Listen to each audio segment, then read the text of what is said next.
Hello everyone, আমি ত্রিনা। আমার নতুন একটি ব্লগে তোমাদের সবাইকে ওয়েলকাম করছি। আশা করছি সবাই খুব ভালো আছো। তোমরা তো অলরেডি নিশ্চয়ই থাম্বনেলটা দেখে বুঝতে পেরেছো।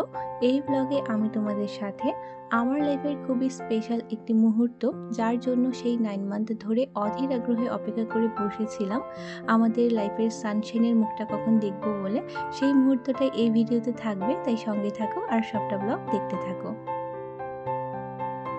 রিসেপশন থেকে আগে গিয়ে রেজিস্ট্রেশনটা করে নিতে বললো। তার কিছুক্ষণ পর সিটিজির জন্য ডেকেছিল, যার মাধ্যমে বেবির ভেটাল হার্ট রেট আর মুভমেন্টটা মনিটর করা হবে। সিটিজি চলাকালীন মিডওয়াইফ আমাকে লেফট সাইড হয়ে 30 মিনিট শুয়ে থাকতে বলেছিল, কিন্তু কিছুক্ষণ পর এসে বললো বেবি ঘুমোচ্ছে, তাই মুভমেন্ট কাউন্ট হচ্ছে না। তাই পরপর 2 গ্লাস ঠান্ডা জল খেতে দিয়ে উঠে বসতে বলেছিল। তো উঠে বসার কিছুক্ষণ পর বেবি মুভমেন্ট শুরু করে, আর হার্ট রেটের সাথে তখন মুভমেন্টটাও কাউন্ট হচ্ছিল। সিটিজি হয়ে যাওয়ার পর ওয়েটিং রুমে ডক্টরের জন্য ওয়েট করছিলাম। আর লাস্ট ব্লগে যেমন বলেছিলাম, এই হসপিটালে জেনারেল পেশেন্টদের জন্য ভিজিটিং আওয়ার 8টা থেকে 12টা অবধি। তো সেদিন তো আমরা বিকেলে আসাতে অন্য কোনো পেশেন্ট ছিল না, কিন্তু আজ প্রচুর পেশেন্ট, তাই আমাদের প্রায় 2-2.5 ঘন্টার মতো ওয়েট করতে হয়েছিল। সেদিন ডক্টর দেখানোর পর আমাদেরকে বাড়ি ফিরে আসতে হয়েছিল, কারণ ডক্টর সব চেক আপ করে জানিয়েছিল লেবার স্টার্ট হওয়ার তেমন কোনো সিমটমসই দেখতে পাচ্ছে না।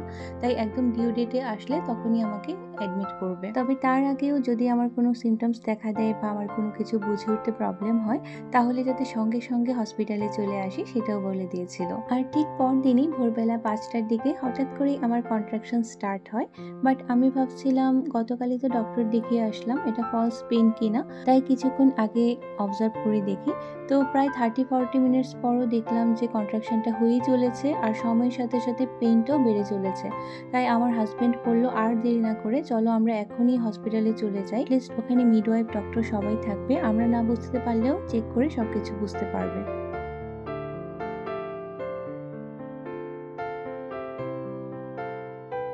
রিসেপশনে গিয়ে জানানোর পর আমরা মিডওয়াইফের জন্য ওয়েটিং রুমে ওয়েট করছিলাম। আর মিডওয়াইফ এসে চেক করে জানালো আমার অলরেডি 2 সেন্টিমিটার ডাইলেশন হয়ে গিয়েছে, আর আজই আমাকে লেবার রুমে নেওয়া হবে।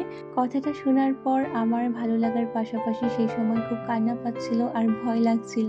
তো পেপারস ওয়ার্কের সব ফর্মালিটিসগুলো কমপ্লিট করে আমরা মিডওয়াইফের সাথে এখন লেবার রুমে এসেছি। পোল্যান্ডে নর্মাল ডেলিভারির ক্ষেত্রে লেবার রুমে যে কোনো একজনকে সাথে নিয়ে আসা যায়, আর সেটা সবসময় হাজব্যান্ড হতে হবে এমন কোনো কথা নেই, অন্য যে কেউ হতে পারে। লেবার রুমে আসার পর 3-4 মিনিট পরপরই কন্ট্রাকশন হচ্ছিল, আর খুবই অস্বস্তিও ছিল, আর ব্যথাটাও বেড়েই চলেছিল।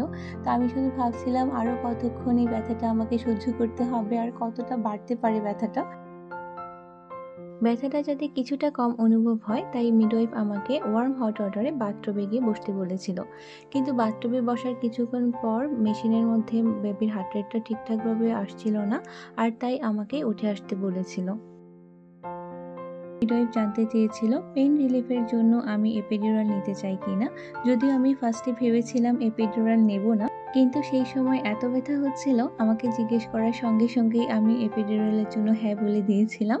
তবে একটু ভয় পাচ্ছিলাম বেবির কোনো প্রবলেম হবে কিনা সেটা ভেবে। মিডওয়াইফ বলল কিছুটা সময়ের জন্য বেবির হার্ট রেটটা ফ্লাকচুয়েট করতে পারে, আর আমার নাকি খুব কোল্ড ফিল হতে পারে, এছাড়া আর খুব একটা সাইড এফেক্ট নেই।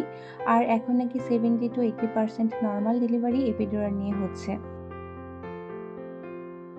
কন্ট্রাকশন লেভেল 30 পর্যন্ত ওঠার পরই আমি আর ব্যথা সহ্য করতে পারছিলাম না, আর আমাকে এপিডুরাল দিয়ে দিতে বলেছিলাম। তার মাঝখানে বেশ কিছু সিরিয়াস ঘটনা ঘটে, যেটা একটু পর তোমাদের সাথে শেয়ার করছি। এপিডুরাল নেওয়ার 4 ঘন্টা পর আমরা আমাদের লিটল চ্যাম্পকে আমাদের কাছে পেয়েছিলাম। আর সেই মুহূর্তটা যে কতটা আনন্দের আর আবেগঘন ছিল আমি তোমাদেরকে বলে বোঝাতে পারবো না। দুজনেই আমরা যেন স্পিচলেস হয়ে পড়েছিলাম, আর আমার সব ব্যথা কষ্ট সব কিছু যেন এক নিমিষে দূরে চলে গিয়েছিল। বেবির বাবাকে দিয়ে আম্বালিকাল কর্ডটা আলাদা করানোর পর স্কিন টু স্কিন কন্ট্যাক্টে 15-20 মিনিট বাবার কাছে রাখা হয়েছিল, যাতে ওয়ার্ম অ্যান্ড কোজি ফিল হয়, আর বেরোনোর পর বডি টেম্পারেচারটাও কিছুটা স্টেবিলাইজ হয়। জেনারেলি নর্মাল ডেলিভারির পর মায়ের কাছেই 1 থেকে 1.5 ঘন্টা স্কিন টু স্কিন কন্ট্যাক্টে রাখা হলেও ডক্টর জানিয়েছিল প্লাসেন্টাটা বেরোনোর সময় কিছুটা পার্ট ভেতরে থেকে গিয়েছিল, আর সেটা না বের করলে পরবর্তীতে ইনফেকশনও হতে পারে। তাছাড়া বেবির মাথাটা যেহেতু বার্থ ক্যানাল থেকে বেরোচ্ছিল না, তাই আমাকে শেষ পর্যায়ে ফরসেপস ডেলিভারি করতে হয়েছিল, তাই সেটাও স্টিচ করার জন্য বেবিকে সেই সময়টা বাবার কাছে রাখতে হয়েছিল। আজ তো বেবিকে স্নানও করানো হবে না, আর ডেলিভারির পরও সঙ্গে সঙ্গেই জাস্ট একটু ন্যাপি দিয়ে মুছেই আমার কাছে দিয়েছিল। তাই এখন মিডওয়াইফ ভালো করে বেবিকে ক্লিন করে দেবে। আমাদের বেবির ওয়েট হয়েছিল 2 কেজি 780 গ্রাম। যদিও ইউরোপিয়ান স্ট্যান্ডার্ড অনুযায়ী 3 থেকে 3.5 কেজির কম হলে সেটাকে পারফেক্ট বলা হয় না, বাট আমার কাছে ঠিকই লেগেছিল।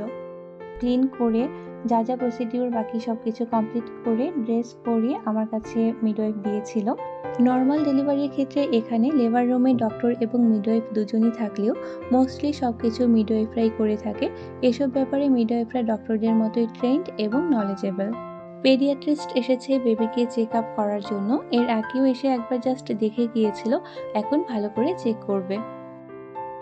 মাঝখানে বেশ ক্রিটিক্যাল সিচুয়েশন হয়ে গিয়েছিল। মিডওয়াইফ অ্যামনেটিক স্যাক থেকে কিছুটা ফ্লুইড বের করে চেক করে জানায় বেবি ভেতরে পটি করে দিয়েছে, আর সেই ফ্লুইডটা যদি বেবি খেয়ে নেয় তাহলে নাকি লাইফ রিস্কও হয়ে যেতে পারে। সেই সাথে আম্বালিকাল কর্ডটাও নাকি বেবির গলায় পেঁচিয়ে গিয়েছে, তাই কিছুক্ষণের মধ্যেই হয়তো আমাকে ওটিতে নিয়ে যেতে হবে। মিডওয়াইফের মুখে এ কথাটা শোনার সঙ্গে সঙ্গেই দেখলাম ওদের পুরো টিম লেবার রুমে চলে এসেছে বিষয়টা অবজার্ভ করার জন্য। আমি তো বুঝেই উঠতে পারছিলাম না যে কি হচ্ছে, আর আমার হাজব্যান্ডকেও দেখছিলাম টেনশনে অঝরে ঘেমে যাচ্ছিল। আমি শুধু ঈশ্বরকে এই সিচুয়েশনে আমাদের সহায় হতে বলছিলাম, কারণ আমরা তো সি সেকশনের জন্য প্রথম থেকে মেন্টালি প্রিপেয়ার্ড ছিলাম না, আর অলরেডি নর্মাল ডেলিভারির অনেকটা পেইনও সহ্য করে নিয়েছিলাম। তাই ঈশ্বরের কাছে প্রার্থনা করছিলাম আমার যেন নর্মাল ডেলিভারিটাই হয়ে যায়, কিন্তু আবার ভাবছিলাম যদি খুব বেশি দেরি করা হয় তাহলে আবার বেবির জন্য সেটা লাইফ রিস্ক হয়ে যেতে পারে। তাই পরে ভাবলাম এত টেনশন করে লাভ নেই, যেভাবেই হোক বেবি আগে সুস্থ থাকুক, সুস্থভাবে বেরিয়ে আসুক। ডক্টর, মিডওয়াইফ সবাই মিলে ডিসকাস করে বলল আর 15 মিনিটের মধ্যে যদি বেবি না বেরোয় তাহলে ওটিতে নিয়ে যাওয়া হবে। সেই সময়টায় জানি না কোথা থেকে আমার এত মনের জোর বেড়ে গিয়েছিল। মিডওয়াইফ যেভাবে ইনস্ট্রাকশন দিয়েছিল ব্রিদিং এর জন্য, পুশিং এর জন্য, আমি সব কিছু কষ্ট হলেও মনের জোর নিয়ে করে যাওয়ার চেষ্টা করেছিলাম। আর তাই শেষ মুহূর্তে ফোরসেপস ডেলিভারি প্রসেসের মাধ্যমে একটু কাট করার পর বেবি সুস্থভাবে বেরিয়ে এসেছিল, আমাকে আর ওটিতে নিয়ে যেতে হয়নি। এই হসপিটালে সম্পূর্ণ লেবার প্রসেসটা এত সুন্দরভাবে হয়েছিল, ডক্টর থেকে মিডওয়াইফ সবাই স্টেপ বাই স্টেপ সব কিছুর জন্য রেডি ছিল। যখন যার প্রয়োজন হয়েছে সঙ্গে সঙ্গে লেবার রুমে এসে হাজির হয়ে গিয়েছে।